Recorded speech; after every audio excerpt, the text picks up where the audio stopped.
বিগত কয়েক বছরে বেশ জনপ্রিয়তা লাভ করেছে ডিয়ার লটারি। রাস্তাঘাটে হোর্ডিং থেকে শুরু করে টিভির বিজ্ঞাপন, ডিয়ার লটারি ক্রমশই হয়ে উঠেছে জনপ্রিয়।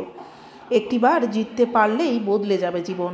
প্রতিদিন বহু মানুষ এই আশায় ডিয়ার লটারি কেটে থাকেন, আবার ডিয়ার লটারি বিক্রি করে অনেকেই জীবিকা নির্বাহ করছেন। তবে এই লটারির ক্ষেত্রে বেশ কিছু নিয়ম পালন করতে হয় বিক্রেতা ও ক্রেতা দুজনকেই। সম্প্রতি সংস্থা সেই রকম নিয়মেই কিছু পরিবর্তন ঘটিয়েছে, আর তা নিয়েই দেখা গেছে জটিলতা। লটারিতে পুরস্কার পাওয়ার ক্ষেত্রে নিয়ম পরিবর্তন করেছে ডিয়ার লটারি। সেক্ষেত্রে যারা লটারিতে টাকা জিতবেন তাদের অনেকটাই নিরাশ হতে হবে। লটারিতে আর্থিক পুরস্কারের পরিমাণ কমেছে অনেকটাই, পাশাপাশি কমেছে বিক্রিও।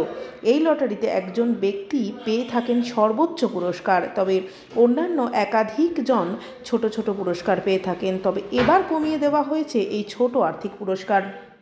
এই লটারিতে সর্বোচ্চ পুরস্কার 1 কোটি টাকা। এছাড়াও ছোট আর্থিক পুরস্কারের মধ্যে ছিল 4 লক্ষ, 2 লক্ষ, 45,000, এমনকি 250 টাকাও। তবে সেই পরিমাণ হঠাৎ করেই কমিয়ে দেওয়া হয়েছে, তাই অনেক গ্রাহক কাটছেন না লটারি। এছাড়াও একটি বড় পরিবর্তন আনা হয়েছে লটারি খেলার ক্ষেত্রে।